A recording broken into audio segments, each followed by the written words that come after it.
Imperial Yeast is at it again with their Imperialis project, creating yet another unique proprietary strain through hybridization. In addition to its excellent attenuation and rapid reduction of diacetyl, I-10 Mangostini contributes robust ripe tropical fruit, strawberry, and lychee notes that complement modern hops. And as a Kveik hybrid, it can be fermented anywhere from 78 to 90 degrees Fahrenheit or 26 to 32 degrees Celsius without any negative issues. Head over to imperialyeast.com to learn more about I-10 Mangostini and be sure to pick some up for your next batch of fruity IPA.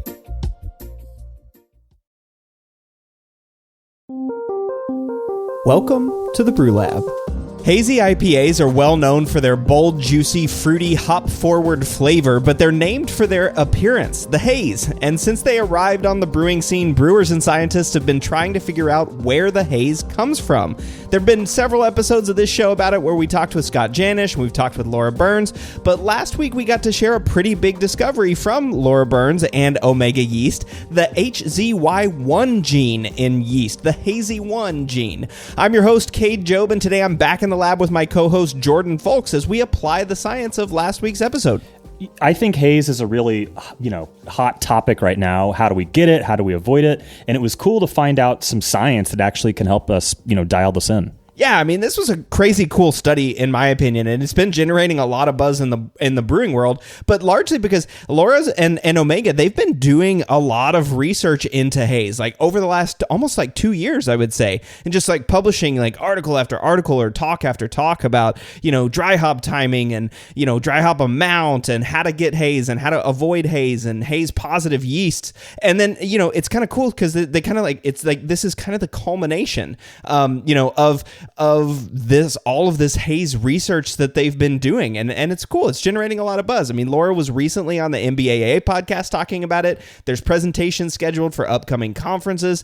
And today, you and I are going to be talking about our experiences making or avoiding haze and applying the science of this new Hazy 1 gene. I think it's going to be a pretty cool episode. I'm excited. Let's get into it. Let's do it. But first, thank you to all of our patrons out there. If you're not yet a patron and you'd like to support us, you can get some awesome rewards, such as access to unpublished contributor recipes, discounts at YakimaValleyHops.com, and an invite to a monthly live Q&A session. Now, you just missed the legendary John Palmer's Q&A session, but there's another legendary brewing industry guest. Marshall Schott is doing it this month. The Brewlosopher himself is going to be this month's Patreon Q&A session guest. So all you have to do, becoming a patron is easy. There's no obligation. You can cancel anytime. Just go to patreon.com/brewlosophy where you can find out all of the information that you need. You can also support us by using the links at brewlosophy.com/support. Just start your shopping experience by using the links and we get a small kickback. Every little bit helps and it doesn't change your shopping experience at all. And again, all you have to do is start your shopping experience by using the links at brewlosophy.com/support. Feedback is brought to you by the innovative team at Haze, who brings you Lupamax, a hop product with a consistent concentration of lupulin for optimized hop flavor that allows brewers to use upwards of 30% less hops to achieve similar results as T90 pellets, thus increasing yield without compromising beer quality. It's available in varieties including Citra, Mosaic, and Amarillo. All of us here at Brewlosophy have used Lupamax and we love it, and the reviews from others are equally as positive. You can learn more about Lupamax and all the other amazing stuff Haze has to offer at johnihaas.com. That's John, the letter I, HAAS.com. All right, listener Fernando writes in from Austin. He says, "Hi, Cade. Hope all is well. I recently heard your latest episode on applying the science of malt COAs and heard y'all talking about efficiency issues while milling wheat. I've also noticed those problems as well, and I also have the M3 Monster Mill, which I agree is terrible for changing the mill grab. I noticed this with any type of malted wheat, red or white, and also even worse with malted oats. Both are likely due to the plumpness of the grain, I assume, since the oats for sure are way thinner than regular malt. The way I have somewhat gotten around this is to pre-mill the wheat or oats first, then mix them in together with the rest of the grain bill to get a second pass through the mill with the rest of the ingredients. This method pretty much gets me back to my usual efficiency numbers. Also, in general about malt COAs, I guess, is it harder for homebrewers to get those? I've never bought a whole 50-pound bag of malt, so I'm not sure if you get a sheet at that point, but in general, if you buy from your local homebrew shop like SoCal Homebrew here in Austin, or even online from More Beer or something like that, they don't have a way to check check the specific lot of malt or anything like that. So we can only rely on whatever the malting company posts about their general spec sheet about that product. But the COAs wouldn't necessarily apply to our specific lot. They'd be more general, right? Cheers, Fernando. Well, regarding the wheat milling method, that's a cool idea because I wonder if when it's mixed together, it's kind of just falling through the cracks if the barley mill is... it's just kind of, as the barley is getting crushed, maybe pieces of wheat are falling through, so we're not getting good crush there. So I think it sounds, reasonable that if we milled the wheat separately, we could really check that crush and make sure that, maybe if they're all the same relative size, it's going to mill that better. So I'm definitely going to give that a try and excited to see how that affects my efficiency. When it comes to the COA, I think I agree with Fernando. I'm sure there's a lot of homebrew stores that they don't want to deal with this or wouldn't necessarily know where to look. But I think that if you're getting a 50-pound bag, you should be able to trace that. I think some even have like a QR code you can scan. So maybe if you can, hook your local homebrew store up with the beer that you brewed, and maybe they can go in the back and check one of their malt bags, and maybe that's still what's in the same bin that you're getting from the front if you're just getting it a few pounds at a time. But I can understand how this is a little more out of reach for homebrewers. Yeah, sure. I mean, it's totally, when a commercial brewer is getting buying a beet or like malt, when they're buying this ingredient, they're usually buying more than just a single bag, right? Like they're buying a pallet or 2 pallets or 10 pallets or a rail car or, I mean, who knows, depending on the size of the brewery. So they know, and like they're getting delivered the COA with their delivery of the malt. And it's a little bit harder for a homebrew shop. I guess I've never actually asked a homebrew shop for a COA. Maybe I should do that. So take this advice with a grain of salt. But I would think, again, it's printed on every single bag of malt. So all the homebrew shop would have to do is walk into the back and take a picture of the lot number, and then you'd be able to track it down, right? You can email the manufacturer and say, hey, I have this malt, it's lot number this, can you send me the COA? And I would assume if you can actually get to someone at the malt company that they would actually send you the COA. That would seem to be pretty easy to track down. And like Jordan said, yes, some of them, they just put the QR code right there on the bag itself. So I would think, it might take you a couple of extra steps, but surely it would still be easy. Again, I've never actually asked a homebrew shop for a malt COA. It seems like something that would be relatively easy for them to get, but maybe I'm wrong. So if others are having experience and this is tough, just let me know, and I'll also run that as feedback, and maybe we can get a little groundswell of like starting to get the COA from homebrew supply shops. That pre-milling the wheat, dude, that's an excellent idea. I know it's a pain in the butt to change that mill gap on the M3, but maybe this has kind of got me thinking maybe we should just be pre-milling the wheat or oats like in general, right? Like maybe if you're stockpiling any amount of wheat, right? Like maybe just buy, and I'm not saying like buy a 50-pound bag, but maybe buy like 5 or 10 pounds of it, and then just go ahead and mill all of that, and then put it in a dry, not necessarily airtight, but cool, dry, dark place, and let it sit there. And then you've got your wheat that's already kind of pre-milled. That way you can change the mill gap once, and then you don't have to like change it or double mill or any of that stuff. That could be an option. I don't know how oxidation would impact crushed wheat, but I would assume it'd be somewhat like crushed barley in that it's not really going to do a lot because it's dry, and as long as it's not getting wet or any of that stuff, it should be okay. But hey, yeah, double milling your malt is also really easy. If you're getting bad efficiency issues, that's the first thing I would tell you to do is double mill your malt and see if your efficiency goes up, right? That's always what I would say. So that's a really good idea. And thanks for sending that in about using wheat and oats. All right, after this short break, we'll be talking about how to make or avoid haze in your beer.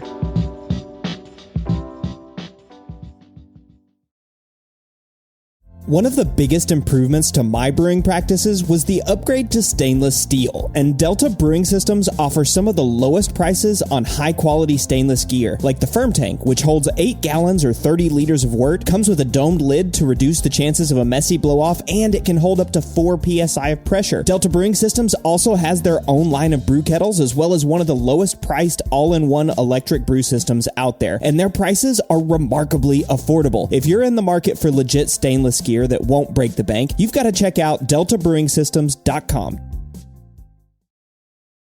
We all know that designing recipes is really fun, and doing it well is so much easier with good software. We at Brewlosophy recently made the switch to Brewfather, and honestly, y'all, we could not be happier. Brewfather utilizes the latest technology to bring you the most robust cloud-based recipe design software that can be accessed anywhere, on your phone, tablet, desktop, and even offline. It also works seamlessly with numerous third-party devices to make it easier to monitor every step of your brew. I know change can be difficult, but trust me when I say you need to go to brewfather.app today to try it out for yourself. That's brewfather.app.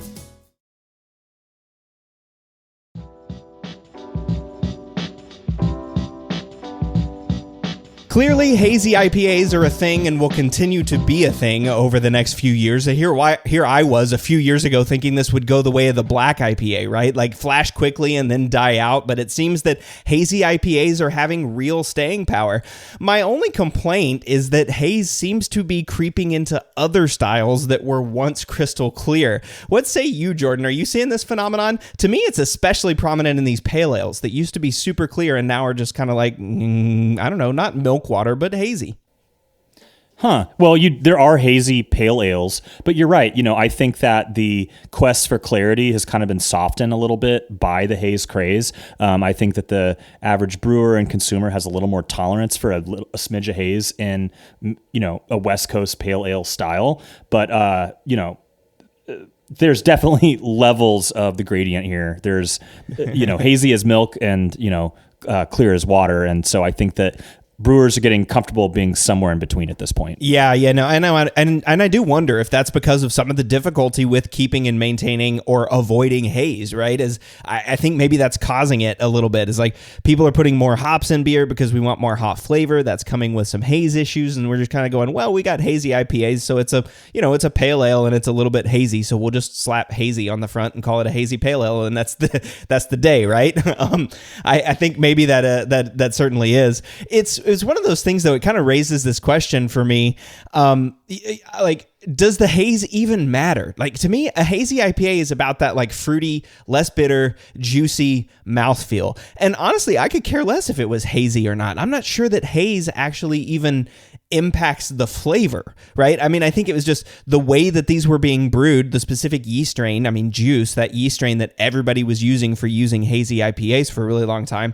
It's now been identified as a haze positive yeast, right? So increasing the amount of haze that stays in the beer. And then of course you're dumping a whole bunch of hops in the beer, which adds polyphenols, which increase haze.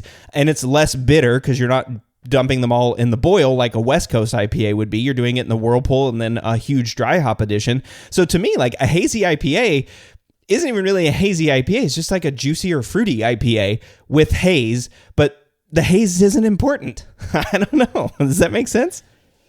Well, I think we should talk about what haze is, but before we do, there's a lot of interpretations of hazy IPA at this point. Cellar Maker in San Francisco is making hazy West Coast ale or hazy West Coast IPA. There's juicy IPAs that are like leaning into the New England spectrum, but aren't necessarily trying to claim to be the haziest in terms of turbidity. There's a lot of variation there, lest we not forget the original hazy, German Hefeweizen. So, yeah, right. But you make a good point. Does haze taste like something, right? And I think that if you have a beer that's hazy because there's a crap ton of yeast in suspension, that probably is not going to taste great, and at least to my palate. And I think that there could be some flavor issues associated with a ton of haze, yeast in suspension. But as I understand it, hazy IPAs are the good ones. Are hazy, but not due to a bunch of yeast still in suspension. In fact, there are probably some hazy brewers, like I think Freem centrifuges their hazy IPAs, and it's coming out hazy. So Cade, question of the hour, what is haze? Yeah, exactly. I think that's a great place to start. And that is a really important one. And that was one of the ones that Laura Burns talked about on the original episode with me. I think it was episode 44, where we talked about yeast, colloidal haze from yeast. And yeast in suspension can cause haze. Yeah, that's true, right? But that's not the haze that we're talking about in this episode, right? And it's not the haze that's impacted by the hazy 1 gene in yeast. This is haze. This is a protein polyphenol polyphenol complex. So that means you have to have two things. You have to have proteins and you have to have polyphenols. Proteins come from malt and then also a little bit from the grains, but mostly from the malt. And then polyphenols. Polyphenols also come from the malt and from the grain, or from hops, right? So protein, polyphenol, Haze complex. So if you're putting, malt in it, which we are in beer, and then you're adding a lot of hop polyphenols, you can have a protein polyphenol colloidal haze that sticks around, that's totally independent of yeast and has nothing to do with flocculation, right? So you can filter the yeast out, you can centrifuge the yeast out and still maintain your haze. So that's the kind of haze that I'm talking about and that Laura are talking about in this episode. And so can you explain to me how yeast interacts with this process? Because as I understand it, that Omega and others are doing research that's suggesting that there is, although that it's not yeast specifically, there's an interaction that occurs that yeast can help promote or mitigate some of these whatever complexes. yeah. Protein polyphenol complexes. Yeah. And I don't know the exact mechanism. That's something that I should probably defer to Laura. And if she's listening to the episode, which I'm sure she will, hopefully she can get back to me and kind of describe what that exact mechanism is that's causing these hazes. But in any event, what the cool part of this episode was that, well, I guess we should back up. We have to back up and talk about the original work that Laura did, right? And Laura and Omega, right? The team there, and that is looking at how yeast impacts haze. And so they started doing a whole bunch of different stuff. They tried all their different yeast strains. They did different timing. They did different hop amounts, all this different stuff. And what they were able to see with all of these experiments is that yeast does influence the haze, but not all yeasts, right? Certain yeasts are haze positive, this is the sort of the term that they've characterized, that they've colloquialized, and now they categorize their yeast, right? So if you go to Omega's website, all of their yeast are going to say now like haze neutral, haze positive, right? I think there might even be a couple of haze negative, but I can't remember off the top of my head, like yeast that would actually pull haze out of suspension because of yeast interactions, right? But so they started doing this and they realized, hey, okay, not all yeast strains are created the same, and then boom, that leads to, well, why, right? The question, why are these haze positive? And they used some modern and traditional genetic techniques to drill down and identify the specific gene sequence, the hazy 1 gene that contributes to haze. And so it's a gene, so I'm guessing it's some kind of protein or something like that that is created, and then there's some sort of process that's going to bind or make those protein polyphenol colloidal complexes. That's totally my guess. Laura, if you're listening, please let me know, and let me know if I'm way off base there.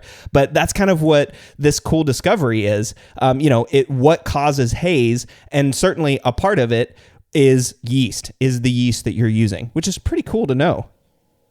Yeah. And so I think that if we kind of break it down a little bit here, so there are various ways in which we could introduce, dare I say, haze precursors into our wort and our beer. And to me, it seems like hops and protein, which would come from malt or, other, grain type adjuncts. And those are levers that we can, pull, right? So more hops, I would think more polyphenols. Maybe there are high polyphenol hops. Maybe there are times at which you can add the hops that are going to increase the polyphenol extraction. And similarly, there are certain grains that are higher in protein content, right? And so that's why we see hazy brewers, at least historically, using things like oats and wheat, and adding a ton of hops. And although that does get us a more intense, potent hop character, it also has, I think, maybe even originally was an accidental effect of creating more haze just because of the sheer amount of hops they were adding, which was kind of, through the roof prior to, given the kind of historical context of like pale ales and stuff, which the amount of hops that they're using at the time were seen as extreme Sierra Nevada or something like that in the 90s, but now it's like laughable. It's like my Pilsner has more hops than that. Right? It kind of does feel like that these days, right? I mean, we've gone like so crazy. I mean, people putting upwards of like 6, 7, 8 pounds per barrel, or like 6 or 7 ounces of dry hop in a 5-gallon or 20-liter homebrew batch. I mean, it just seems like there's so many hops going into beer this day, which, hey, I'm not complaining about, because I like a lot of those hazy IPAs, and this kind of like revitalization of the West Coast IPA, which is still bitter, right? So it doesn't lose that bitterness, but also has a lot of that hop character, which is great. But you're right? I mean, and this was kind of the debate for a long time, is like, what is actually causing this haze? Because a lot of brewers would brew like the standard hazy IPA recipe with whatever yeast they were using, maybe juice or maybe Chico or maybe whatever their house ale strain is. They're brewing this beer, and then a lot of brewers were seeing, okay, it's hazy, it looks great coming out of the fermenter, and then like a week or two after it sits in the bright tank, boom, it's clear. And they're using adjuncts, they're using a bunch of hop material, in the whirlpool. They're slowing down their hot and cold break so that they're not getting as much like protein coagulation and dropping out before it goes into the fermenter. They're doing all of these things to try to promote the haze in the beer, and it's just not coming through. And it was like all of these questions, and people are coming to, and talking with Laura and other yeast suppliers like at Omega, going, what's going on? Like, why can't I get this haze to stay? How come, was it Treehouse out in New England can make Julius, and it's this beautiful hazy milky IPA, but then I do the exact same recipe using my yeast, or here in California, and it comes out bright and clear, and there were all these sort of questions, right? What causes this? And we know, right, there's science behind this. It's protein, polyphenol, colloidal complex. Proteins and polyphenols, those are the two things you need. So adding oats or wheat, which are high in protein, adding a lot of hops, that should increase haze and make haze very stable. So what's the question here? The outlier, it was sort of yeast, or at least that's something that Laura was looking at, going, hey, we're a yeast lab. Let's dive in and see if we can answer the yeast question of this, right? Like, there's people that are going to study hops and people that are going to study malt. Let's see if we can answer how yeast impacts this. And that's exactly what they did, which is so cool and so awesome, and such good information for the brewing industry, I mean, this is like real stuff that even homebrewers can use, right? Some yeasts impact haze more than other yeast. That's a huge takeaway. Yeah, and I think I have some anecdotal experience that backs this up. So as we're talking about this, I'm thinking about what is ostensibly a hazy IPA recipe. And like we said, tons of hops in the whirlpool, huge dry hops, some sort of adjunct like wheat or oats. And all of those characterize my West Coast IPAs, which are dropping clear. I'm using huge whirlpool additions, huge dry hop additions, 1 or 2 ounces per gallon in the whirlpool, like 2 ounces per gallon in the dry hop. And, going into the serving keg, it's hazy, but it drops clear. And when I add gelatin, it drops super clear. And you can gelatin fine a hazy IPA that's using a haze positive yeast, and it's not going to drop clear. And so, but I'm fermenting with Chico.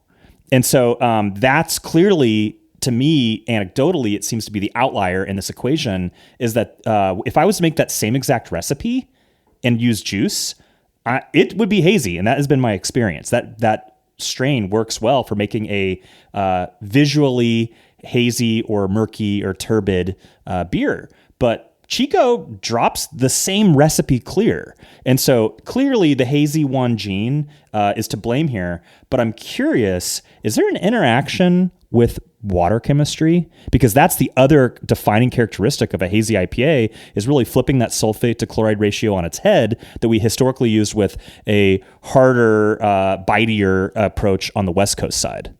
Oh man, that's another great question for Laura. I wish I had been able to ask her that on the show. So again, Laura, here's the number 2 question if you're paying attention, right? How does the water chemistry affect this, and does it? What's the water chemistry impact with the haze positive yeast? Is it more likely? But going back to that Chico versus juice, question, right? Chico's a haze neutral yeast, and so that's what they've characterized. It doesn't have the hazy one gene, or at least doesn't have as many copies of the hazy gene as juice, because that was another big takeaway from this episode with Laura, right? Is that it's not that like some yeast have this and other yeast don't.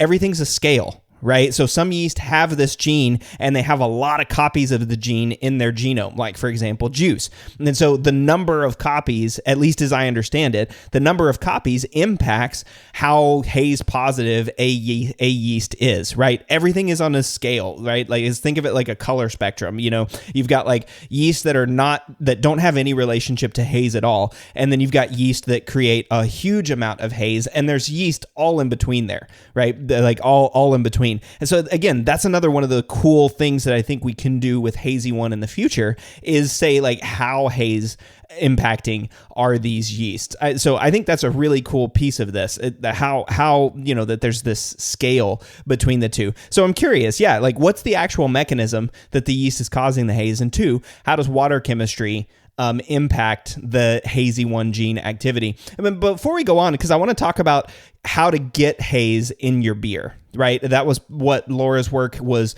up to this point. And you've got experience with this too, Jordan, which I want to hear about. But one of the coolest things also about this episode was this whole technique of back crossing. Like, I think that's just really cool, right? We know we know that yeast are Haze positive and Haze neutral, but why? Well, there's got to be some genetic thing in there coding something that's different, right? And so like she said, it's like you take this and it's almost like using like a light, right? I don't remember the exact example that she gave, but it's like, okay, if we put this yeast in there and it turns blue and the beer turns blue, right? We know that there's some yeast in there that turns the beer blue. Then we take some yeast out and we take we breed those yeast and we take half of them and we put half in, one and half in the other. And then we know one beer turns blue and the other beer doesn't. So then we take the beer that burns blue and then we breed those again. And eventually we breed all the way down with this hybrid yeast strain or that doesn't have the Hazy gene, and we come to a yeast strain that is basically the non-hazy wine strain with one changed gene, right? That one HZY1 changed gene. Then you do your genomics and you've suddenly identified the sequence that is responsible for turning the beer blue. In this case, making the beer hazy. That's a really cool mechanism. And it's using CRISPR, it's using back crossing, it's using a traditional method, but also, some modern methods, and really cool to put that in. I wanted to just nerd out on that for a second. We don't have to spend a whole lot of time talking about it because it's in the weeds, but it is really cool to see, traditional techniques coupled with modern techniques to identify what's happening here and why some of these yeast are causing Haze to stay in the beer. I mean, I don't know. You think that's cool as well, or is it just me being nerdy? It's probably just me being nerdy. A little bit of column A, a little bit of column B. But right. My guess is this means that now this is something we can turn on and off, right? And that we could make a Haze negative London Ale 3. I don't know why you would need to do that. I mean, Hopworks in Portland, that's their house strain, and they're making clear beer. And so it clearly is possible. You're just not, you got to understand all the levers, but it seems like this is another thing that could enter the GMO world. Yeah, totally. Yeah. I mean, or at least to offer ways to control, right? What if we upregulated and made some really hazy beers, right? Like we made some of the special yeasts or some of the particular yeasts that aren't haze or that are haze neutral, right? Like Chico, you could take that and then upregulate and make Chico start producing hazy beers that are flavor neutral, right? I mean, I don't know, again, why you'd need to do that necessarily, but who knows? I mean, there's options out there, right? And I'm sure Laura and the team are looking into all of those as well. But I wanted to talk about Laura and Omega's work about Haze. And so this is how you would get Haze into your beer. And then we'll spend the next part after the break talking about keeping Haze out of your beer. And so again, like a lot of people had thought originally that Haze is just yeast in suspension. And some of Laura and Omega's early work was to just clarify this, like, hey, this is not yeast in suspension. Yeast can be filtered out or it can flocculate out. This Haze, this protein polyphenol colloidal complex, is independent of flocculation. That's like one of those things you got to get in your brain before you start thinking about Haze in this way, right? It's not yeast in suspension. It can be. If you have yeast in suspension, yeah, your beer is going to be hazy, right? But when the yeast all drops out, when you filtered it out, it's flocculated all out, and your beer is still hazy, that's this protein polyphenol complex, and that's where Hazy 1 impacts that complex, right? It's not the flocculation or any of that. It's the actual protein polyphenol complexes. And so this was kind of a you know, we've kind of talked about that one already, right? That haze is independent of flocculation. I think that one's easy to understand, but it needs to be in your brain, like as we're going through this. The second one was this idea that you have to have adjuncts in there. You have to have oats or wheat. And one thing that she proved there is you don't actually have to have adjuncts. There's enough protein in barley, to make this. I mean, and I think that was really cool too. There, you can have a stable haze with just doing with barley. So we're starting to look at these different factors and what impacts haze. And so I kind of wanted to start there with some of those misconceptions, right? Yeah, and I believe that Treehouse's Julius is an all barley beer. Oh, yeah. Well, that's interesting. I didn't know that, but cool. And it's very hazy, right? And right. I think that when it comes to the adjuncts, there's also this kind of side quest of mouthfeel. And a lot of these hazy brewers are going for this pillowy mouthfeel. And there's some belief there that oats and or wheat can help get you there. So there's a lot of competing priorities when it comes to making a hazy IPA or pale ale, is that these things are all kind of working in tandem. We're trying to get the visual haze, and we're trying to get that mouthfeel, and locking that in via adjunct grains or yeast strains and water chemistry. There's a lot of levers to pull, but it kind of seems like they all have kind of like same trajectory end goals. And even if they're kind of attacking things at different angles, collectively, there's different ways to get there. Oh yeah, totally. Yeah. I mean, always, right? There's more than one way to get there and to get the beer that you want. And it is right? I mean, it's not to say that you shouldn't use adjuncts, right? I mean, you can use adjuncts, and that's going to increase the protein content and make a stable haze. It's just, it was really nice to see that you can brew a beer with 100% barley. Well, that's awesome to know that Julius is that. I mean, Julius is like the style exemplar, right? Or like one of them. It's really interesting. There's always levers that we can use to pull. I mean, what are some of the levers that you've used to get haze into hazies, or have you had trouble with it falling clear? No, I haven't really had too much trouble with it falling clear when you do the three main things, which is a ton of whirlpool, a ton of dry hop, using adjuncts. I was using 30% adjunct when I was making hazies, like 10% oat, 10% flake barley, 10% wheat. And then using London Ale 3, it works like a charm. I would Scott Janish talks about, you want to get all that crap out of solution. So you want it to flock out. You want to use Werflock. You want to get the hot breakout and the cold breakout, because you follow these methods, it's still going to be hazy. And one thing I would do back when I was making hazies a lot and winning awards for them was I would actually add my dry hop load at yeast pitch. One, because it was easier and easier to mitigate oxidation, but two, I was, believing that biotransformation was a thing. And so kind of assuming that was my best way to access it. But hasn't there been some interesting findings as it relates to dry hop timing and haze production? Totally. It's actually fun too that you said that you dry hopped early, at fermentation time. So Laura and her team actually showed that dry hopping early actually causes a reduction in haze, or can cause a reduction in haze. But it's so interesting because a lot of people were doing that, right? Oh, it's this biotransformation. That's what's causing this haze to stick around. So we got to ferment right at high Krausen, or right whenever the fermentation is starting. Where, even people that were racking, cold wort onto hops in the fermenter, right? I mean, is that dip hopping? Is that what they call it these days? Or is that no dip hopping? You're still removing the hops. I can't remember. Anyway, racking the cold wort onto hops, or dry hopping immediately at the beginning of fermentation. People were saying, yeah, totally, it increases the haze and biotransformation and all this stuff. Well, again, I mean, Laura and her team did that, and they showed that, hey, no, that's not necessarily true. In fact, dry hopping in mid to late fermentation actually causes a more stable haze, right? So if you just dry hop at day 0 or day 1, that haze isn't as stable as if you dry hopped at day 4 or day 5 or day 7, for example. What about following terminal?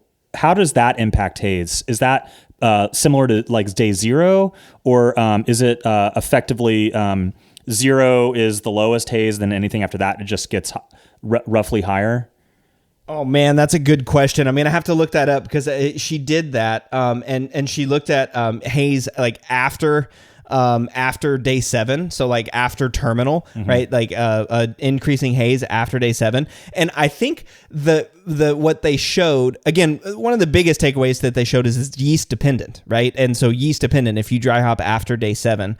But what they showed was that like later dry hopping, extending your dry hopping later actually caused it to be hazier. So maybe post-terminal dry hopping was actually increasing haze. And so if I remember correctly, and they did this with Chico, and they got a hazy beer with Chico by fermenting after day 7, or at least like day 6 or day 7, or by dry hopping after day 6 or day 7, and they got a hazy beer.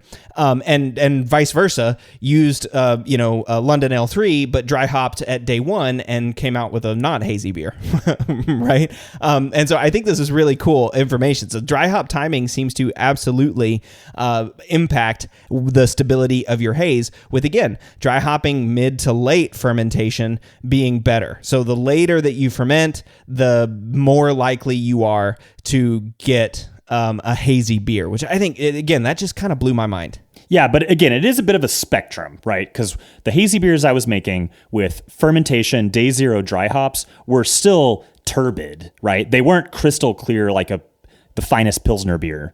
And so maybe there's just more, turbidity units that could be measured in a mid-firm dry hop or something like that. Totally. That's exactly right. And I while you were saying that, I actually found the graph online. By the way, they've published all this information for free on their Top Crop blog, which if you're not subscribed to Top Crop, you should be, because that's really cool stuff. I mean, they're pumping out a lot of good information there, good things that that brewers of all levels can use. And so on this haze, this article is titled Haze Misconceptions. There's a graph there, and you can see they used OYL 011. That's their London L3 strain. And then OYL 004, that's their West L1, their Chico strain, if I remember that correctly. And so they did a dry hop at Knockout, a dry hop. These are different batches, right? Different batches of beer. Dry hop at Knockout only, dry hop at day 1, 2, 3, 4, and 7. Right? So dry hop only on day 1, dry hop only on day 2, only on 3, only on 4, only on 7. And then they did a double dry hop, which is day 1 and day 7. Right? So those were the different treatments. And you can see the haze, the NTUs, which is how they measure haze, goes up exponentially the later in the fermentation that they dry hop, with day 7 being the highest one. And so, but the interesting piece of that is the double dry hop, the one where they fermented at day 1 and day 7, had low NTUs. So it didn't have a high haze number. It had a low NTU relative to the day 7 dry hopping. So that means that something is happening on day 1 that's actually reducing the haze, even in that haze positive strain. So this is one of those issues where maybe there's something with that hazy 1 gene that's happening, right? Like maybe the hazy 1 gene is downregulated in that early fermentation time, but as fermentation continues, hazy 1 is being upregulated. I mean, I don't know, but this is one of those things that we might be able to explain now why dry hopping later in fermentation and even post-terminal increases haze. So then why are West Coast IPAs that are being heavily dry hopped at the end of fermentation easier to drop clear with finings relative to hazies? So this is interesting too, right? Because dropping clear with finings is probably mostly yeast that's falling out of suspension. Yeast are just other things, right? Like proteins that aren't bound to polyphenols that are dropping out of suspension, proteins that are coagulating and dropping out, or other things that are in the beer. But that same study that she did, they used Chico, right? OYL 004, which is a haze neutral yeast. And those NTUs started at 55 when they dry hopped at Knockout. And then as you go later and later and later, it drops down almost linearly to 18 NTUs. And that's not hazy. That's pretty clear. 18 NTUs is pretty clear. So it started at 55 and dropped all the way down to 18 at the end of day 7. So you're saying Chico actually creates more haze the earlier you dry hop. It's the opposite relationship. Yeah, exactly. Chico creates more. Well, I don't know that that's necessarily that Chico creates more haze. I think that might be a stretch in this case to say that Chico creates more haze at Knockout, but maybe that's right. Maybe there's just other things that are binding in there. I think the more accurate thing is to say is that Chico is sort of haze neutral. right? That it's really not affecting the haze all that much. Maybe a little bit, but not affecting the haze all that much. So on the scale, sure, Chico creates more haze at knockout, but we're not talking about a huge difference. Again, 55 NTUs versus 20 NTUs, that's not a whole lot of difference. Take this number, for example. Juice, the OOIL00011, by dry hopping at day 7, had 700 NTUs. Wow. Okay, right? Yeah. So that's hazy, right? That's where you're getting milky. And I think what Laura was saying is something over 200 NTUs is going to be pretty hazy, right? That's going to be pretty hazy and not necessarily like milky and gross, but it's going to be hazy. So 700 NTUs, that's juice, right? I mean, that's what you're getting. You're getting a hazy beer and a hazy IPA at day 7. So again, it's kind of like scale. Like Chico doesn't seem to affect haze all that much, even though, yeah, sure, maybe it affects haze earlier and not as much later. It's still just not impacting the amount of haze. It's, again, a haze neutral yeast. So I swear that I've seen like little bits of hop particulate floating in solution when I'm transferring hazy IPAs before they've been properly crashed and cooled and all that stuff. And you don't see those little bits floating around in your West Coast samples. Like, is there something about this yeast that like actually is buoying like little particulates into solution as well prior to cold crashing? Oh man, I don't know. I don't know if it's yeast related or if it's maybe like adjunct related or something. I mean, I don't know, but you're using adjuncts in West Coast IPA too, so maybe it's not that. I don't know, but that hop burn, I don't know that I've had that hop. It's like you know what I'm talking about, like where like there's like actual sedimenting hops at the bottom of the can or at the bottle. I've had that, and I don't like drinking that. I really don't. No, and it's happened, but it's only ever happened to me in hazies. I haven't gotten one on a West Coast IPA. I don't know. Maybe there's something there. I don't know. Yeah, it's weird. Yeah, but all of this is to say, like, so again, if you want to increase haze, use more protein, use more hops, get some more polyphenols in there, understanding that polyphenols aren't the only thing you're contributing when you add more hops. Remember that if you're adding more hops in the whirlpool, you're adding more bitterness and all that sort of stuff. So everything in balance. But again, use more protein, use more hop polyphenols, and use a haze positive yeast, specifically a yeast that has this hazy 1 gene. And one other cheat code, I think it's called Tannel A, and it's a haze promoting and preserving additive, which I gather it's like the opposite of Brutan B. Oh, yeah. Interesting.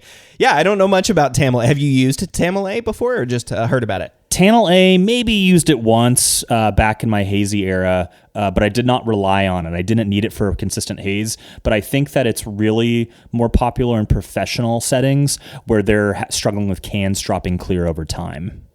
Yeah. Okay. Well, awesome. There you go. So some ideas. If you're trying to increase the haze in your beer, those are some options. We're going to take a quick break and then we'll come back talking about if you want to avoid haze, what you can do in those situations.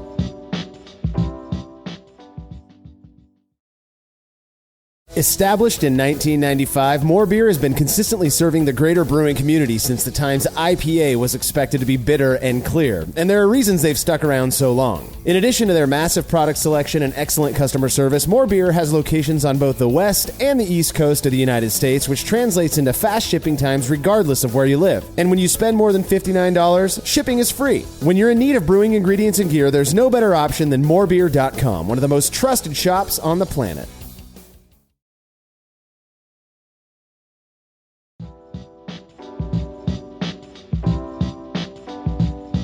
Hazy IPAs should be hazy, of course, but what if you want a beer that's got a similar flavor, aroma, and mouthfeel, but looks crystal clear? Well, brew an American IPA. But seriously, we just talked about how to maintain haze in a beer, but if you want to avoid it, how do you do it, Jordan?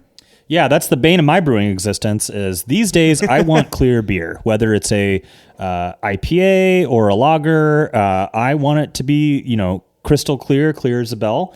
And so I put a lot of effort into, making my beers as clear as possible. But IPA, I still use some wheat. I still want a ton of hops in it. And so it can be challenging. And there's definitely some tricks that you gotta roll out to make sure that you're serving crystal clear beer that's not oxidized.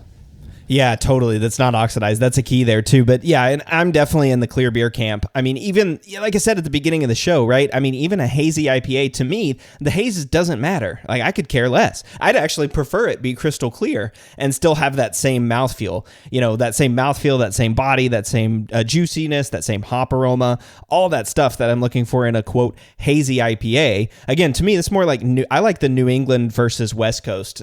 You know, because then it's like, okay, New England is like the juicy, not as bitter, and then the West Coast is way more bitter version of IPA. That's a very easy thing to say, but you throw in this haze thing and then it's like, crap, well, what if I have a hazy bitter IPA? Well, that's not a hazy IPA. That's now out of style, I guess.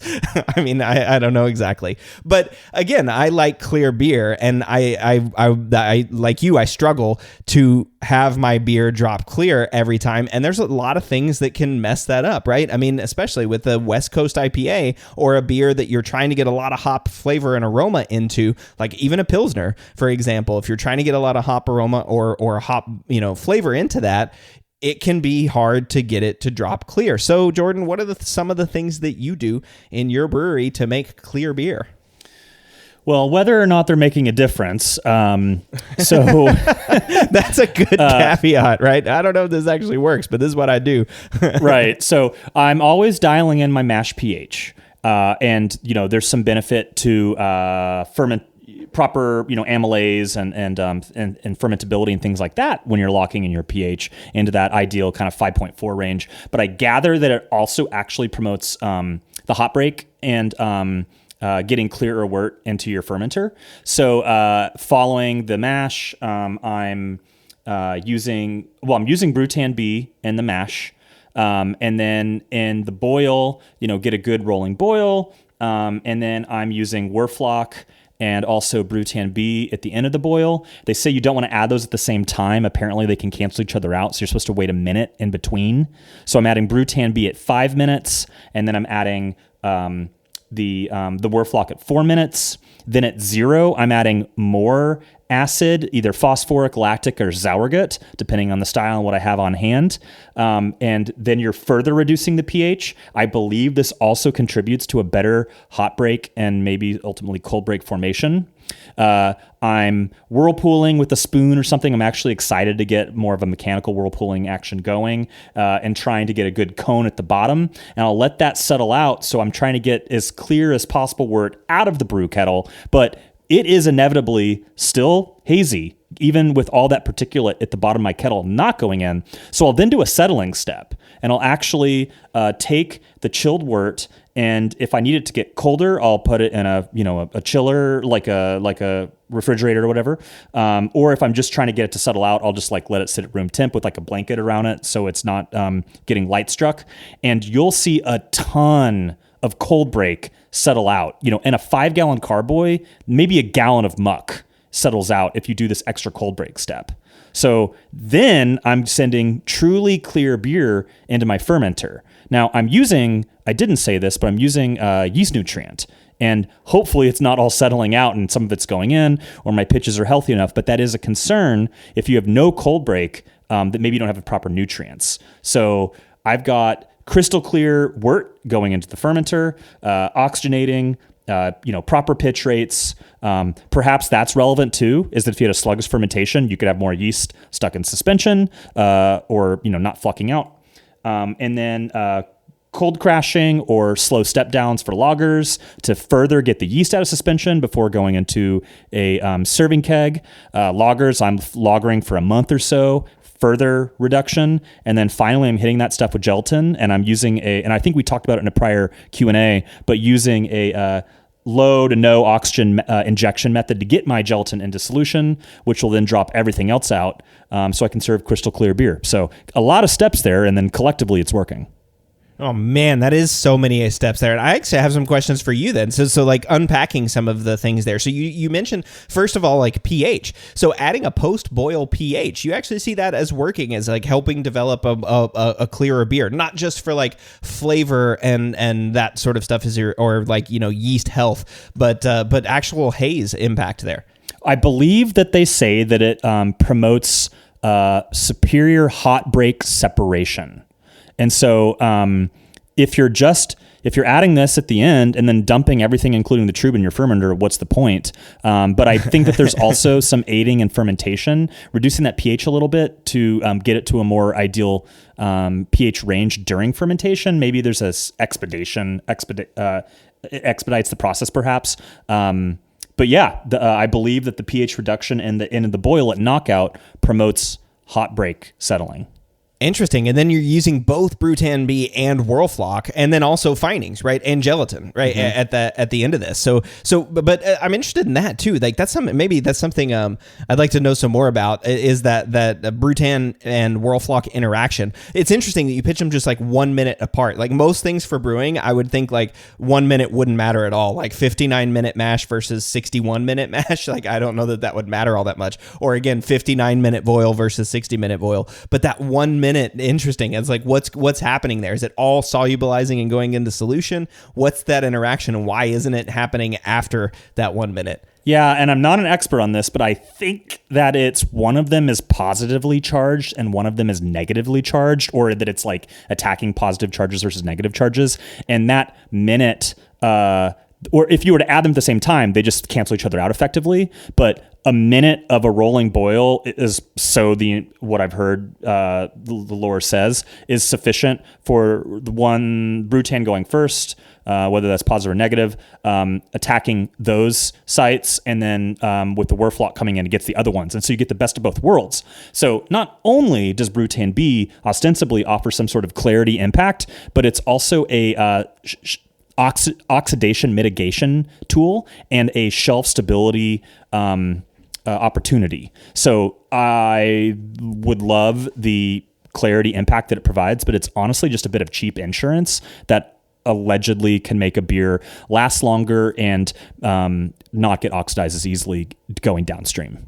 Huh. Interesting. And then, of course, I guess so you're that all results in clear wort making its way into the fermenter, and I've always heard that, right, for years, right? Clear wort, clear beer. Actually, I think that's one of the things that like Marshall's great trub experiment did for me with Brewlosophy, was like it made me a little bit less concerned about putting clear beer in, because again, Brewlosophy tests aren't about appearance; they're about flavor and aroma, and there's no flavor and aroma difference in the beer. But maybe those beers might have been hazier if you got more trub in or something like that, right? If you're transferring more protein over from the wort into the fermenter, that protein sticks around and then maybe makes these protein polyphenol colloidal complexes and causes this haze, which sticks around in your beer. So it's interesting that clear wort, clear beer, but really what you're trying to do, it sounds like here, is drop out the protein, right? And maybe the polyphenols too. I don't know exactly what Brutan B or Whirlfloc bind to, but you're trying to drop out the things that would cause haze later in the fermentation or in the beer.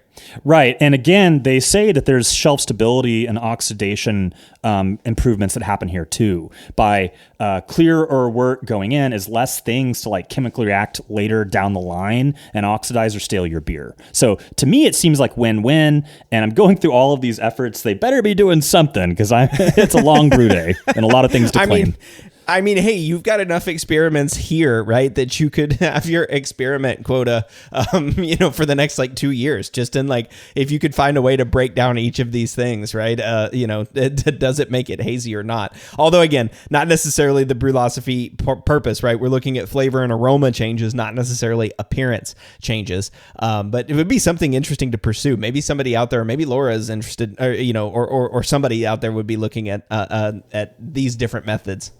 Yeah, I mean, I've definitely got plenty I want to chip away at, and we do publish the visual photos of the beers, and I think that that's interesting when we find an objective difference, like be it clarity or attenuation or something, but people can't taste or smell a difference sometimes. And so, I think that's interesting that if we were to discover that clear wort in creates a clearer beer out, but there's no flavor impact, on one hand, you can feel safe, letting some trub into the fermenter. But on the flip side, you can feel safe keeping it out because it's not making a beer that's, improperly fermenting or something like that. But this reminds me actually of something that you talked about a few episodes ago about the relationship between staling and hop trub in solution. right? And so I believe that they found that there could be some shelf stability concerns as it relates to hop trub. And so that's just, we've been talking about proteins, but I want to make sure that wort is going in the fermenter, not bits of hops that I've boiled for an hour. Yeah, that's a good point, right? The bits of hops that are going in there, because that vegetal matter and stuff can cause issues later down the road. I mean, they can bring polyphenols, right, into the wort or into the beer, right? And then that can cause haze. And so that's interesting, because that is one thing I was going to say as well. I didn't hear you say, you gave all these steps, but I didn't hear you say, if I want a clearer beer, I'll reduce the amount of hops that I'm adding, right? Because that's not like an option or a thought process. But there's a question that I had is, what about if you were using an extract? Does an extract have polyphenols in it? I don't know the answer to that. I mean, Jeff Daly, if you're listening to this episode and if extracts have polyphenols in them, let me know. That'd be cool to know. But could you consider using an extract? Could you use like Incognito in the Whirlpool and Spectrum in the fermenter, to reduce the haze or the amount of polyphenols that are going in? Maybe get that same hop flavor, but make it not hazy. Just using extracts or different hop ingredients. I don't know. I think that that's a really reasonable hypothesis, because you are just have fundamentally less vegetal matter going into whatever it is, the hot wort or the dry hopped fermented beer or whatever, right? And so it's less volume. The Incognito product is like, it's brownish or greenish, but it's fairly clear looking. It doesn't appear to be like it would add any haze. Now the Spectrum product is hazy looking, and so it's this like goop that you mix with water, and it looks like the haziest hazy IPA you've ever seen when you add it in. So maybe that adds a little bit of polyphenols or haze or something. But I think that you might be onto something there, if anything, just because of the volume game. Oh yeah, sure, totally, right. Volume could have a big play there, but yeah, maybe the extracts are doing it. I don't know. Who knows? I mean, maybe somebody out there knows and can let us know. That would be something that would be interesting to look at in the future. And then, of course, the two other things that we've talked about based on Laura and Omega's research is, hey, use a yeast that is not haze positive, right? Use a haze neutral yeast, like for example, Chico. Use one that's downregulated on that HZY1, right? That doesn't have as much of that HZY1 gene. There we go, hazy one.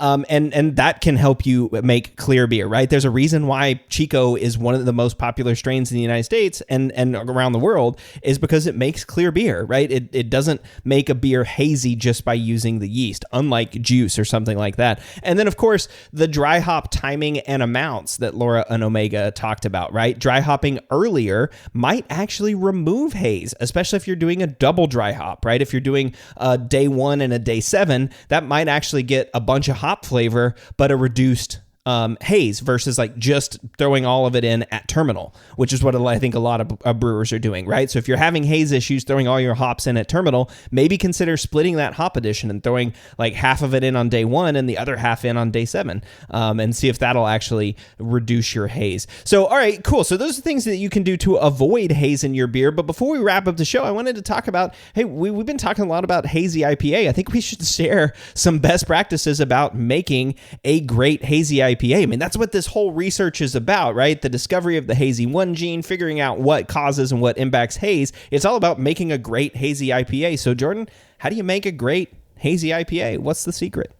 Well, I will say that this is definitely a hotly debated topic, and there's a lot of different opinions and theories. And so, on the onset here, I'll just say this is what I really like in a hazy IPA. And so, for my palate, I find that you want a little bit of bitterness.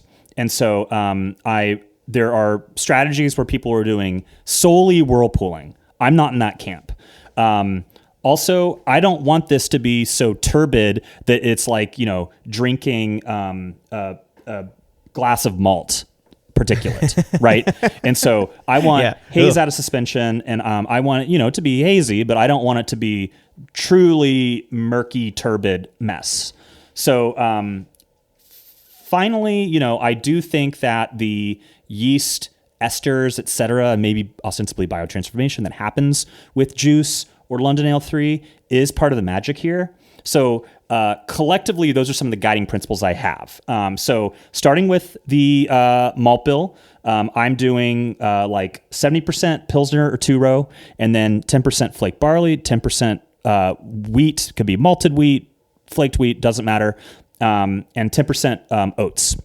I'm mashing high because I am in the camp that you want a higher finishing gravity. So like 158, 160. And then the water profile is very heavy on the chloride. It's about a 4-to-1 ratio. So about 150 ppm chloride and about 35 sulfate. And that's about 100 ppm calcium. And a mash pH of like 5.2. I was going a little lower on that. I'm sure 5.4 is fine. And then you got your single infusion at like 158 or so. And then I was actually boiling for a half hour.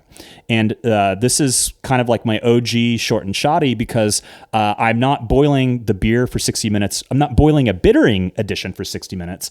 I had my bittering addition in the final 15 minutes.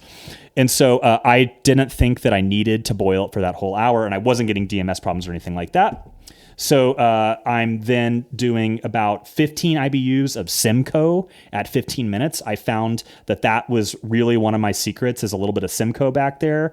And then I would, in a approximately 5-gallon batch, I would do about 6 ounces of Whirlpool additions. Whoa. And I experimented with dropping the temp down to 180 or so, and also just straight up flame out. And for me personally, the jury's still out as to whether one really matters over the other. And there's definitely some wiggle room here in terms of the types of hops you're using. I found that Citra is a really important kind of cornerstone of the style. And so I would almost always use some Citra, the Holy Trinity, as it were. Citra Mosaic Simcoe is a great combo here, just 2 ounces of each in a 5-gallon batch at Whirlpool.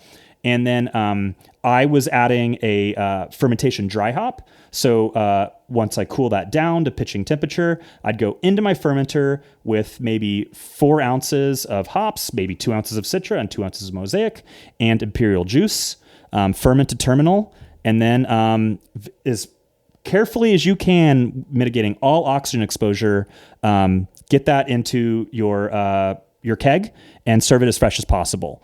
I didn't mention, Brutan B or Werflock, do all those things to help keep the shelf stability strong, and don't be afraid to use Werflock. It's okay to drop that stuff out. But I was getting fantastically juicy beers in terms of the flavor and aroma, and really, really good haze, at least at the amount of time it's been in the keg at the house. But I'm not really brewing these days. So I actually had to dig up my old notes because I'm just kind of full blown West Coast at this point.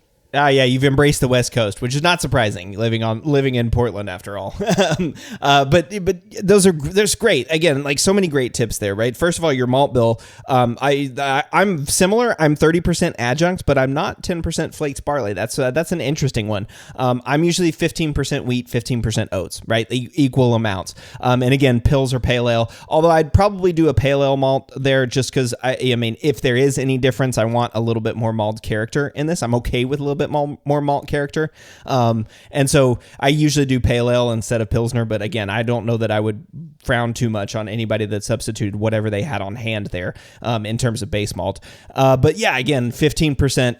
I usually use malted wheat and flaked oats, and I found that gives me kind of the right body that I'm looking for and the right flavor, although I would certainly play around with. I never got around to doing it. I always wanted to sort of reduce the flaked wheat because I like the mouthfeel from oats a little bit better than from wheats. To me, sometimes like wheat gives you this like I don't know, it's not bitter or astringent, but it's just like a little bit more dry. It's a little bit more like grainy flavor than the flaked oats do, where the flaked oats is more like round and soft to me. And so I always wanted to play around with that. But you can do 10%, flaked barley, wheat, and oats, or 15-15 for me. And I think that also makes a really nice hazy IPA. In terms of processes, I'm the same as you. I'm at 5.2 for mash pH, 5.4 or 5, don't really care as long as it's at 5.2. Mashing in around 154, 156.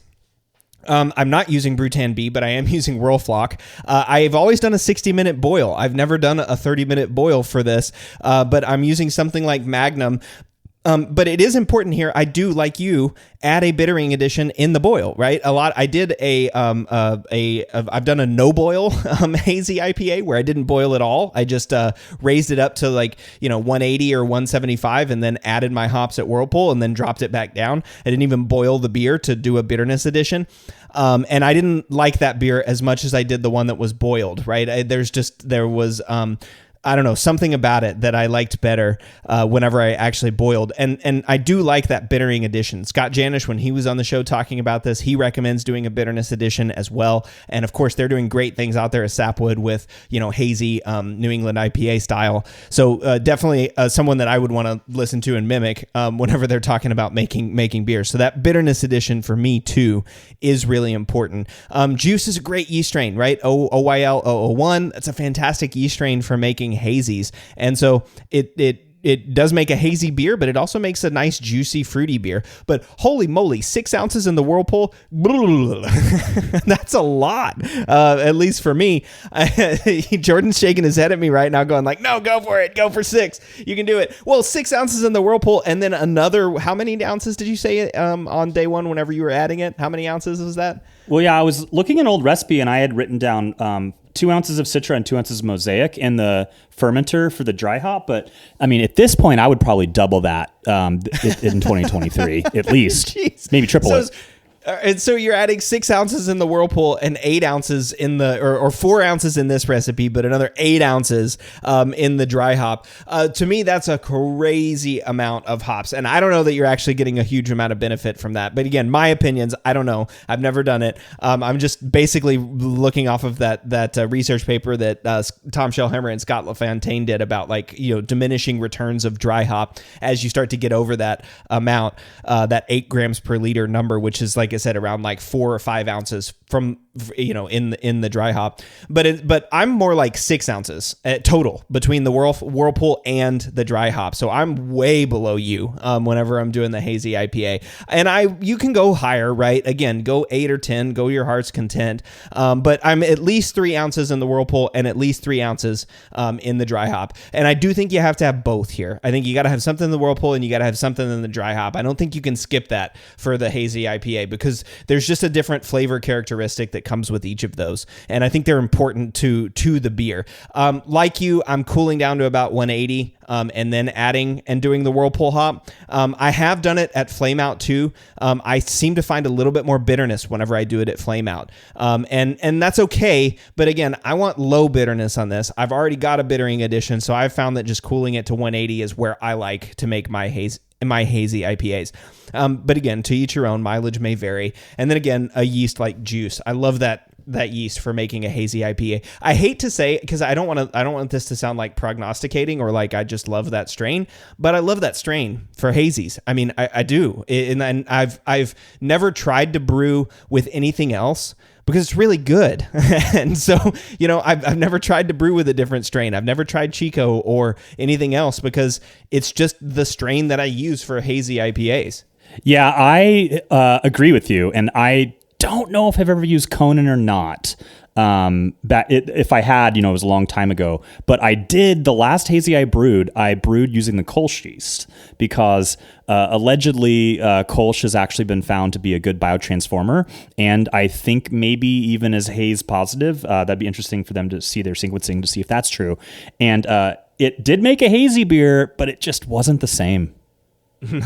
Yeah, it's just not the same, right? It just doesn't throw whatever those esters or the other secondary metabolites that Juice is throwing in addition to Haze. And you're right, yes, Kolsch was one of those that is Haze positive. Also, Kvike yeasts. There's a lot of Kvike yeasts that are Haze positive too, which I think is interesting as well. I think that's certainly an anecdote that I've seen with Kvike. I don't want to go off onto a tangent about Kvike on this, but I've definitely seen some Kvike yeast as being Haze positive. And so, yeah, Kolsch yeast, Kvike, and Juice, all Haze positive strains, but wildly different characteristics, right? Oh, I have fermented a hazy IPA with Kvike, and I had mixed results with it. Again, when I ferment with Kvike, I get this like orange juicy character whenever I ferment with a Kvike yeast. It's really like orange to me, like very specifically that flavor when I ferment with Kvike. And that's okay in some hazy IPAs. That orange is fine. But sometimes I find that it's overpowering or clashing with some of the other fruity characteristics that I'm trying to get in a hazy IPA. So while I have fermented with Kvike yeast and had good results in hazy IPA. I still like juice.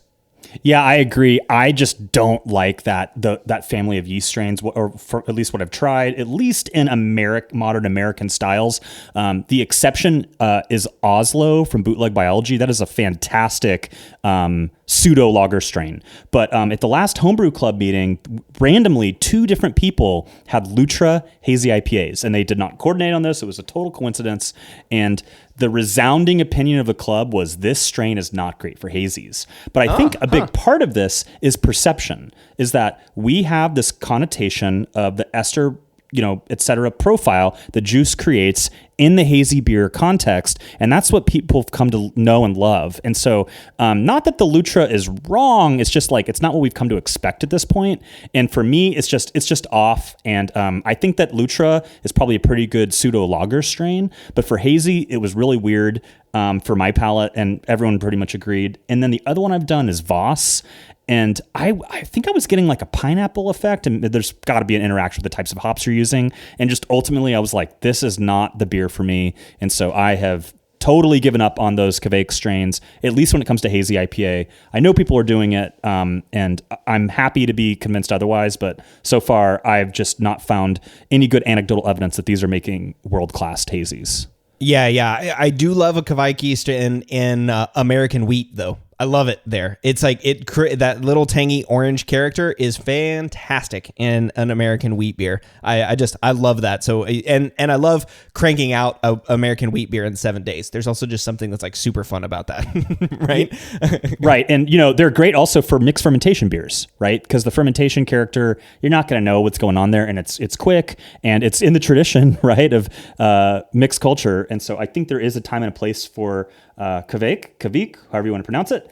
I don't know that hazy IPA is where I would personally be pitching that yeast, though. Yeah, same. Like I said, juice is the way to go for me. Or that London Ale 3 strain, that's what we're talking about. OYL 011 from Omega, that strain, that's what we're talking about for hazy IPAs. And then, of course, the dry hopping amount, like I said, I'm around like 3 to 4 ounces, and I usually am at day 4. But for me, that's like definitely on the downhill slide of fermentation, right? Most of my fermentation is usually done around day 2 or at least day 3. So on day 4, I'm either at terminal or very close to terminal, and that's usually where I'm dry hopping a whole charge. I'm not doing one early for biotransformation or anything like that. I'm just dry hopping it right sort of at the end, and yeah, the beer ends out hazy. Of course, I use Finings, I use Whirlflock, just like Jordan was saying. I'm not adjusting any of my post-boil pH, so I'm not getting that additional cold or hot break that Jordan is doing. I'm also not doing the settling step that Jordan is doing for getting that like nice clear beer whenever he's looking for clear beer, right? But all that said, the beer still comes out nice and hazy, and it looks great and it tastes great, and I love that beer. I actually haven't brewed a hazy in a while, but now it's got me really wanting one, so I might gonna add that to my hazy list. Well, Jordan, all right, so we talked about how to make haze, we talked about how to avoid haze in our beers, and we talked about, of course, the discovery of the new hazy one. It's not a new gene, the discovery of the hazy one gene, and all the implications that could have for our brewing. Is there anything else that you wanted to talk about today? If you're making hazy beer, just get the yeast out of suspension, get the hop particulates out of suspension, and then I'm on board. Yeah, I don't like hop burn, and I don't want to taste yeast in my beer. But assuming you can do that, and you can apply the things that we've done today in today's Applying the Science episode, you can make great hazy beer. Well, hey, Jordan and I will be back in 2 weeks with our next Applying the Science episode. We'll see y'all then. The Brew Lab is a production of Brewlosophy, where they who drink beer think beer. Don't forget to visit brewlosophy.com to read about our weekly experiments and other brewing adventures, and listen to us talk about it on our other show, the Brewlosophy Podcast. Thanks to all of our sponsors and patrons that help make this show possible. If you'd like to receive a reward for helping us do what we do, visit patreon.com/brewlosophy to see how you can do just that. Thanks so much for listening. We'll be back in the Brew Lab with another guest next week. Until then, think beer.